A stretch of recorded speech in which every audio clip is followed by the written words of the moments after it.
एक गधा अपनी फटी पुरानी ईंट को मखमली तकिया समझकर सोता है। ये नज़ारा देखकर पूरा अस्तबल ठहाके मारकर हंसता है। वहाँ बंधा एक लाल बकरा बोला, भाई तुम तो सच में गधे ही हो, भला ईंट पर सिर रखकर भी किसी को नींद आती है। पास खड़ा घोड़ा अपनी गर्दन हिलाते हुए बोला, शायद इसके दिमाग में भूसा भरा है। एक कुत्ता भी वहां से गुजरा और जोर से भौंका। उसने कहा, इतनी सख्त चीज पर तो मैं अपनी पूंछ भी न रखूं। पर उस गधे को किसी की बातों से कोई फर्क नहीं पड़ता था। वो बड़े इत्मीनान से अपनी ईंट को जमीन पर टिकाता, फिर बड़े प्यार से अपना भारी सिर उस पर रख देता। उसकी आंखें सुकून से बंद हो जाती। वो गधा, जिसका नाम भोला था, असल में बहुत अकेला था। ये ईंट उसके लिए महज मिट्टी का टुकड़ा नहीं थी, ये उसके गुजरे हुए सुनहरे दिनों की इकलौती निशानी थी। कुछ साल पहले भोला रामू काका के पास रहता था। रामू काका गांव के सबसे गरीब पर सबसे दयालु इंसान थे। वो एक छोटी सी कच्ची झोपड़ी में रहते थे। रामू काका ने भोला को कभी जानवर नहीं समझा। वो उसे अपने बेटे की तरह प्यार करते थे। सुबह उठकर काका पहले भोला को नहलाते थे, फिर वो उसे ताज़ी घास और कभी-कभी गुड़ खिलाते थे। काका भोला पर कभी भारी बोझ नहीं लादते थे। वो बस बाजार से थोड़ा राशन घर तक ले जाते थे। रास्ते में काका भोला से ढेर सारी बातें करते थे। वो कहते थे, भोला तू ही मेरा सहारा है। भोला अपने कान खड़े करके उनकी सारी बातें सुनता। शाम को जब सूरज ढल जाता तो दोनों घर लौटते। रामू काका अपनी झोपड़ी के बाहर एक ईंट पर सिर रखकर सोते थे। वो ईंट दीवार से गिर गई थी, पर काका उसे तकिया मानते थे। भोला हमेशा उनके पैरों के पास बैठ जाता था। वो दिन बहुत ही खुशी और शांति से भरे थे। फिर एक काली रात आई जब रामू काका बीमार पड़ गए। कुछ ही दिनों में उन्होंने हमेशा के लिए अपनी आंखें मूंद लीं। भोला काका के पास खड़ा होकर जोर जोर से रोने लगा। गांव वालों ने काका का अंतिम संस्कार कर दिया। काका की वो पुरानी झोपड़ी भी धीरे धीरे गिरने लगी। जब लोग झोपड़ी का सामान हटा रहे थे, भोला वहां खड़ा था। उसने चुपके से वही ईंट उठा ली जिस पर काका सोते थे। उसने ईंट को अपने मुंह में दबाया और दूर चला गया। जल्द ही गांव के एक लालची आदमी कल्लू ने भोला को खरीद लिया। कल्लू बहुत ही गुस्सैल और निर्दयी इंसान था। वो भोला से दिन रात पत्थर और ईंटें ढुलवाता था। अगर भोला थक कर रुक जाता तो कल्लू उसे डंडे से पीटता। कल्लू चिल्लाकर कहता, ऐ कामचोर गधे, जल्दी चल वरना खाल खींच लूंगा। भोला की पीठ पर गहरे घाव हो गए थे। उसके पास अब ना तो प्यार था और न ही अच्छा खाना। उसके पास बस वो एक टूटी हुई ईंट बची थी। हर रात वो उसी ईंट पर सिर रखकर काका को याद करता। उसे महसूस होता कि काका उसके सिर पर हाथ फेर रहे हैं। वो ईंट उसे याद दिलाती कि वो भी कभी किसी का प्यारा था। एक सुबह कल्लू को व्यापार में बहुत नुकसान हो गया।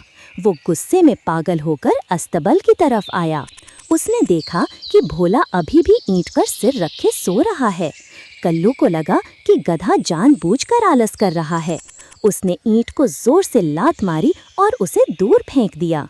कल्लू ने चिल्लाकर कहा, ये गंदा पत्थर यहाँ क्या कर रहा है? भोला हड़बड़ा कर उठा और ईंट की तरफ भागने लगा।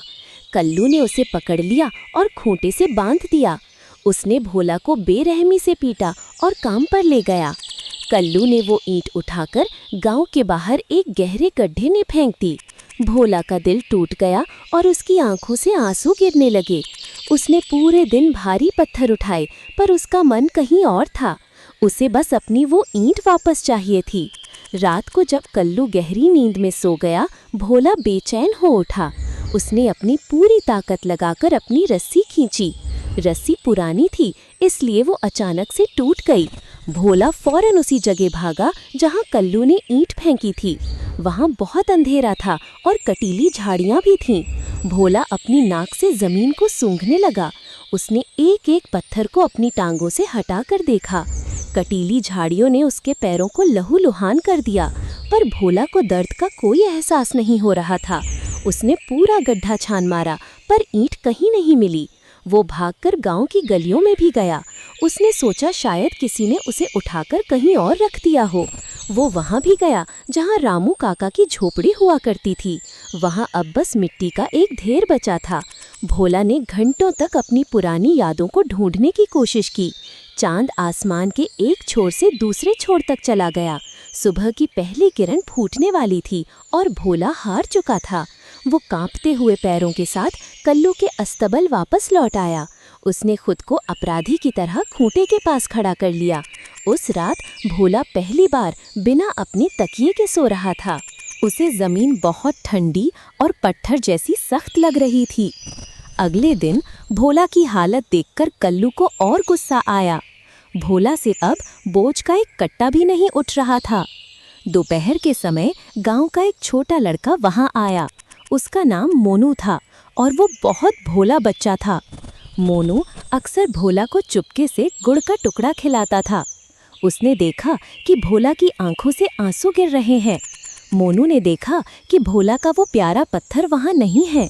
उसे समझ आ गया कि कल्लू ने कुछ बुरा किया है। मोनू बिना कुछ बोले वहां से भागकर चला गया। वो गांव के किनारे बने एक पुराने खंडर में पहुंचा। वहां बहुत सारी पुरानी ईंटें बिखरी पड़ी थीं। मोनू ने एक ईंट उठाई और उसे अपने कुर्ते से साफ किया। वो ईंट बिल्कुल वैसी ही थी जैसी भोला के पास थी। मोनू दौड़कर वापस कल्लू के घर की तरफ आया। कल्लू उस समय घर के अंदर खाना खा रहा था। मोनू दबे पांव अस्तबल में घुसा और भोला के पास गया। भोला ने अपनी गर्दन नीचे झुका रखी थी। मोनू ने धीरे से भोला का चेहरा अपनी तरफ घुमाया। उसने अपनी गोद से वो सांस ईंट निकाली और जमीन पर रख दी। मोनू बोला, भोला भाई, ये देखो मैं क्या लाया हूँ। ये तुम्हारा नया तकिया है और अब तुम आराम से सो सकते हो। भोला ने अपनी गीली आंखों से उस ईंट को देखा। वो जानता था कि ये वो पुरानी ईंट नहीं है। इसमें रामू काका के हाथों की वो पुरानी खुशबू नहीं थी। इसमें वो पुराने दिनों की कोई याद नहीं बसी थी। पर जब उसने मोनू की आंखों में देखा, उसे कुछ नया मिला। उसे उस छोटे बच्चे की आंखों में वही ममता नजर आई। उसे लगा कि दुनिया में अभी भी कोई है जो उसका ख्याल रखता है। भोला ने धीरे से अपनी नाक उस ईंट पर रगड़ी। फिर उसने बड़े प्यार से अपना सिर उस नई ईंट पर टिका दिया। मोनू ने मुस्कुराते हुए भोला की पीठ पर हाथ फेरा। उस रात भोला को बहुत गहरी और मीठी नींद आई। उसे अब उस पुरानी ईंट के खोने का गम नहीं था।